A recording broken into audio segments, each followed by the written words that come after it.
안녕하세요. 부동산TV 부동산입니다. 6월 9일 금요일 부동산 뉴스 읽어보도록 하겠습니다. 오늘의 뉴스를 좀 보면요. 이렇게 좀 전체적으로 부동산 대책이 예고되고 나서 아파트 가격이 숨고르기 하고 있다. 가격이 좀 변화했을까? 이건 하락할 거냐? 이런 뉘앙스의 기사겠죠. 그리고 주로 이제 정부 규제에 대한 얘기들이 정부는 투기과열지구 카드를 만지작거리지 않냐, LTV, DTI 관련된 얘기들, 부동산 규제하니까 강남 재건축 상승세가 둔화된다든가, 어떤 규제에 따른 시장의 반응들에 대해서 얘기하고 있는 기사들이 많이 있는 편입니다. 이와 관련한 기사들 중에 하나 정도 꼽아서 읽어보면요, 동단위 핀셋 규제로 투기 잠재운다라는 헤럴드 경제신문 기사인데요. 정부의 부동산 시장 안정대책이 동단위의 초정밀 타격이 될 전망이고, 투기과열지구 지정과 함께 LTV, DTI 규제가 유력한 가운데 실수요자의 피해를 막기 위해서 동단위, 그러니까 동이라고 하면 보통 이제 구단위 또는 구단위로 이제 그 규제가 가는 경우들이 많은데, 그렇게 되면 같은 구 안에서도 구 안에서도 잘 사는 동네, 못 사는 동네, 가격이 폭등한데 동네, 그렇지 않은 동네 이렇게 갈리니까 동별로 좀 이렇게 핀셋 규제를 할 수 있는 그런 방안에 대해서 얘기를 하고 있다. 그런 얘기입니다. 2014년에 박근혜 정부 시절에 LTV와 DTI를 완화, 그러니까 부동산 경기를 그 당시에는 활성화하기 위해서 10%포인트씩 완화해주는 이제 부동산 활성화 방안을 냈었는데요. 그게 작년에 한번 연장해서 올해 7월 말까지가 이제 그 완화 기간이거든요. 그래서 이제 그 4달 말이라고 하는 게 7월 말입니다. 7월 말로 다가온 LTV, DTI 일몰 시한에 맞춰서 가계부채 방안, 부채를 늘리지 않기 위한 대출을 줄이기 위한 방안이라는 거겠죠. 그리고 어떻게 규제할 것인가 그 강도 수준에 대해서 지금 정부 부처들이 지금 들어가서 논의하고 있는 중이라 그래요. 그래서 대략 보면 어떤 방향으로 갈 건지에 대해서는 이번 달 6월 안에 어느 정도 방향성이 드러날 거다. 근데 지금 이 신문에서 보기에는 동단위의 핀셋 규제 방식 자체는 투기과열지구 지정이나 아니면 LTV, DTI 규제를 통해서 잡으려고 할 것 같다. 그런 뉘앙스의 기사입니다. 사실 이 기사의 포인트는 규제로 투기 잠재운다가 아니라 핀셋이 포인트입니다. 핀셋. 그러니까 끝에도 보면 얘기가 나오는데요. 여기 기사에서 얘기하는 거는 서울 마포구라도 집값이 동별로 크게 차이가 나고 지역별로 같은 구 안에서도 동별로 차이가 난다는 거죠. 같은 구 안에서도 주민들에 따라서 경제 수준도 차이가 나기 때문에 같은 규제를 같은 구에 똑같이 적용하게 되면 좀 문제가 있다. 그래서 핀셋 말 그대로 딱 그 지역만 쿡쿡 찍어서 규제할 수 있는 방안에 대한 논의를 하고 있는 것으로 보인다라는 게 이 신문의 골자라고 할 수 있습니다. 골자라고 하니까 좀 표현이 이상하네요. 좀 전에 이 뉴스의 포인트, 기사 포인트라고 할 수 있는데요. 최근에 이제 이런 뉴스들에 보면 댓글들도 보면 지금 부동산 정부 정책, 규제에 대한 목소리, 요구하는 목소리들이 되게 높은 걸 알 수가 있습니다. 그래서 부산 같은 경우도 재당첨 제한, 분양권 전매 제한 강화 꼭 필요하다. 이게 이제 투기과열지구에서 얘기하는 거죠. 분양권 시장에 부풀어져 있는 가수요들, 투기 목적으로, 프리미엄 목적으로 청약하는 이런 수요들을 어떤 잠재울 만한 대책이 시급하다는 의견이고요.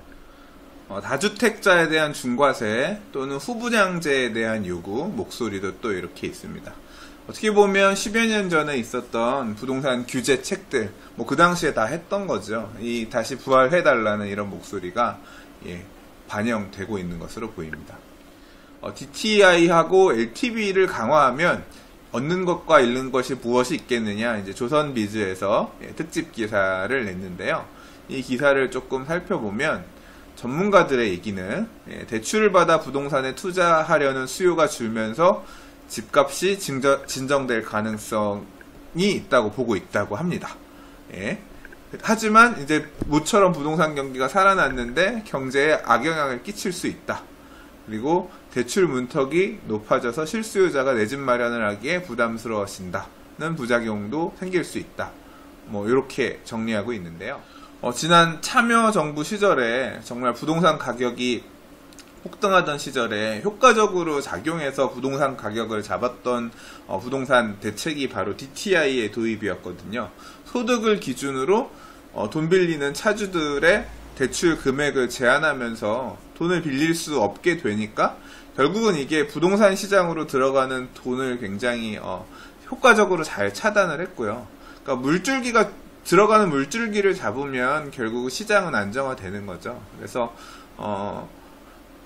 분명히 뭐 전문가들이 얘기하는 것처럼 대출받아서 부동산에 투자하려는 수요가 줄면서 집값이 안정될 가능성이 높다라는 것에 저도 동의를 합니다. 저도 생각은 같아요. 그러나 이제 반대로 그렇게 이제 부동산 시장이 침체돼서 내수 경기에 악영향을 끼치게 되면 이게 또 문제가 아니겠느냐. 그래서 조금 전체적인 선제적인 규제가 지금 나올 시점인지 아닌지에 대해서는 좀 고민해 봐야 된다. 이런 의견도 한편으로는 있다. 이렇게 보시면 될 것 같습니다. 또 항상 그런 얘기가 나오죠. 이게 대출 규제는 사다리 걷어차기다. 돈 없는 사람이 결국 어떤 투자를 하려면 은행 돈을 갖고 와서 좀 저렴한 금액의 금리에 대출을 활용을 해서 집을 사야 되는 건데, 결국 이렇게 대출 규제를 하게 되면 돈 갖고 있는 사람만 또 더 집을 살 수 있는 상황이 생기는 거 아니냐. 뭐 기사에서도 그와 관련된 얘기를 좀 포함을 했는데요. 결국 그렇습니다. 모두가 만족하는, 모두를 배려하는 어떤 부동산 규제책이라는 거는 있을 수가 없을 것 같아요. 결국 정부가 현재의 상황, 부동산 시장 어떤 과열되어 있는 거, 그 다음에 가계부채가 증가하는 거, 이런 또 실수요자들을 배려하는 문제를 고려해서 지금 이 정도 수준으로 방향을 잡아서 내야겠다. 결국 결정은 정부가 해야 되는 거니까요. 뭐 어떤 즈음의 대책이 나올지는 좀 지켜봐야 되겠죠. 뭐 저희 입장에서는 그렇게밖에 할 수가 없겠죠. 너무 규제에 대한 얘기만 한 것 같아서 좀 더 다른 주제에 대한 얘기 잠깐 하겠습니다. 군부대가 떠나자 주변 집값이 껑충 올랐다라는 매경 기사인데요.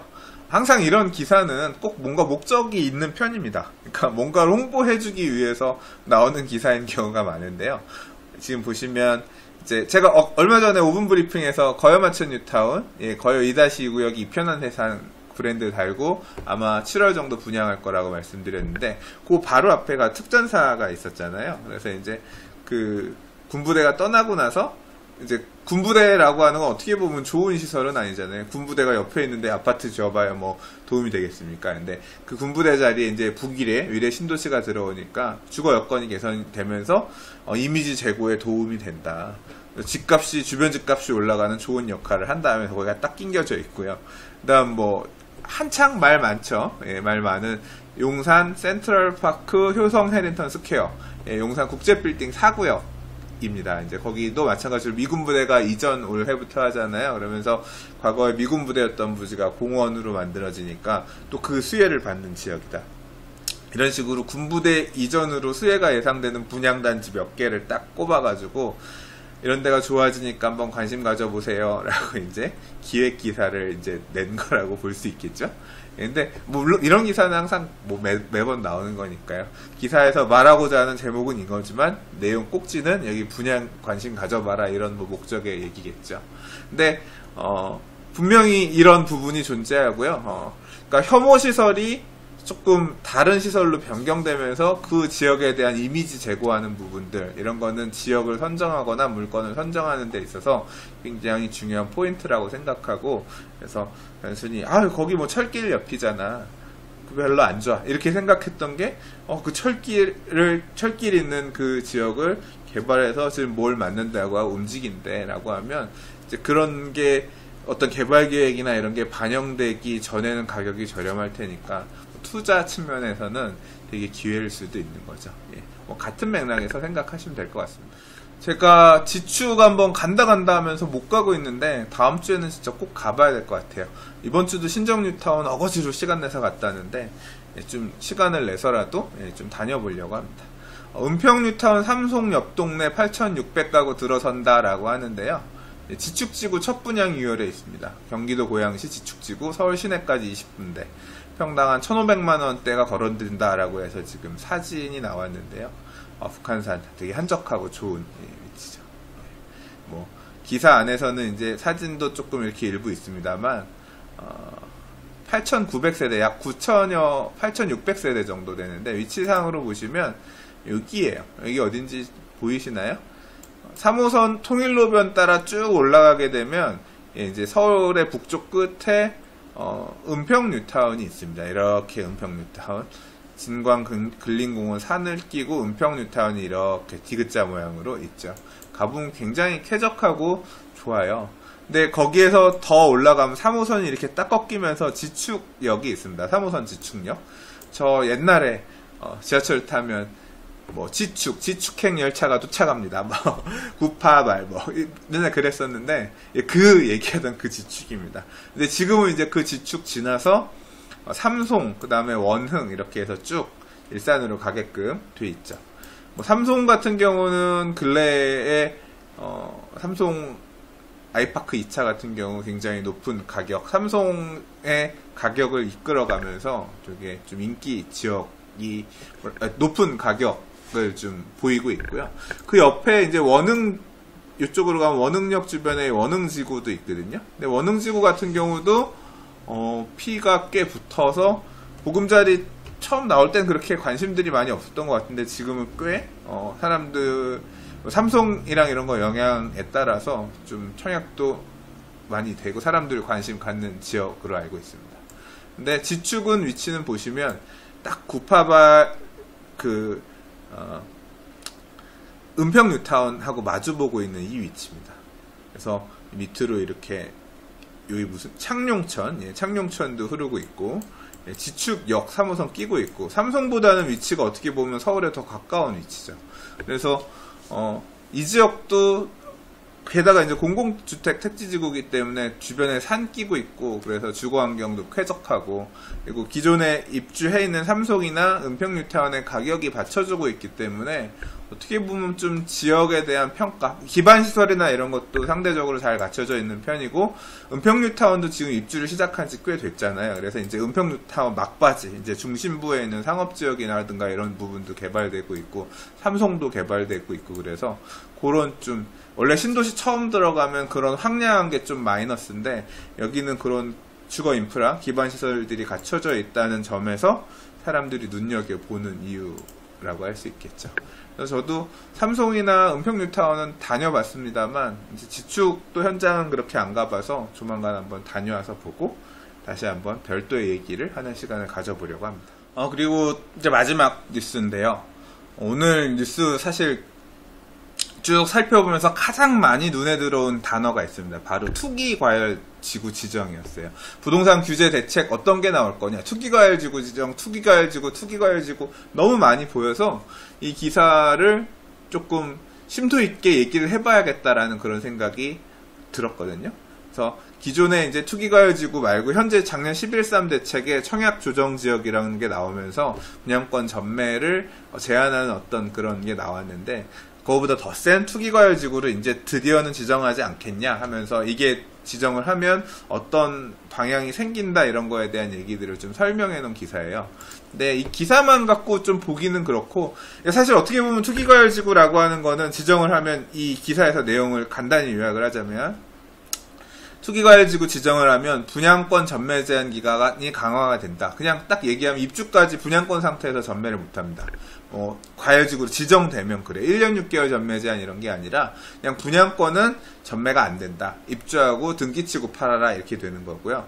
두 번째는 청약 요건 강화. 그래서 1순위 재당첨 제한에 이제 공통적으로 마찬가지 청약 조정 지금 강남 3구 강남 서초 송파 강동구 과천 규제되는 것처럼 이제 그렇게 되는 건 같은데 또 하나 뭐가 있냐면 LTV DTI 부분이 또 더 강화되는 부분이 있습니다. 자동으로 지금은 서울시 전체에 대해서 퍼센트로 규제하고 있지만 40%로 강화가 되기 때문에 훨씬 더 강화가 되는 거죠. 근데 사실 이런 부분은 이런 부분보다 사람들이 지금 청약하는 분들 입장에서는 이 부분도 되게 크긴 하죠. 크긴 한데, 뭐 저는 사실 10여 년 전에 이걸 이미 다 겪어서 지내왔던 상황이라서, 그 당시에 중도금 대출 같은 경우에 보통 5억짜리 아파트가 중도금 대출이 60%면 5, 6, 33억이 대출 나와야 되는데 40%밖에 LTV가 안 돼요. 그러니까 5, 4, 2억만 대출이 되고 중도금 10%, 10%는 현금으로 냈어야 돼요. 그러니까 그 현금이 없으니까 보통은 이제 계약 청약할 때 계약금 10%만 가지고 청약을 못 하고요. 30% 정도는 돈 나올 구멍을 만들어 놓고 청약을 보통 했었거든요. 그 당시에도. 또는 이제 뭐 중도금 못 내면 연체 맞고 그런 사람도 있긴 했지만 이제 그런 정도의 차이가 있었습니다. 근데 사실 이 문제를 되게 심각하게 보고 있는 사람들은 이런 청약하려는 사람들이 아니라 그런 사람들보다 오히려 지금 뭐냐면 재건축, 그다음 지역주택 조합 이쪽이 되게 크거든요. 재건축 같은 경우는 조합원지 양도금지 규정, 그다음에 주택 몇 개까지 받을 수 있냐, 되게 치명적인 재건축 사업을 완전 망치로 두들기는 것처럼 멈춰서게 할 만한 그런 어떤 폭탄 같은 규정들이 있습니다. 이게 지금 뭐 도시및 주거환경 정비법에 해당되는 부분인데, 도시 19조라든가.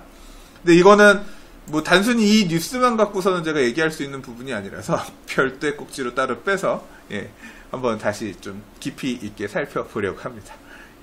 똑똑해지는 부동산 TV 같이 똑똑해지자고요. 다음 클립에서 좀 그거는 찾아보도록 하겠습니다.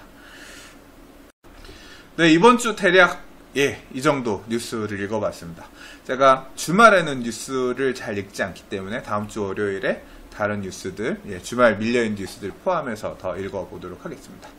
구독하기 아직 안 누르셨으면 구독하기 좀 꼭 부탁드리겠고요. 뉴스 도움이 되셨다 생각하시면 좋아요 눌러주셔도 감사하겠습니다. 네, 감사합니다. 부동산이었습니다.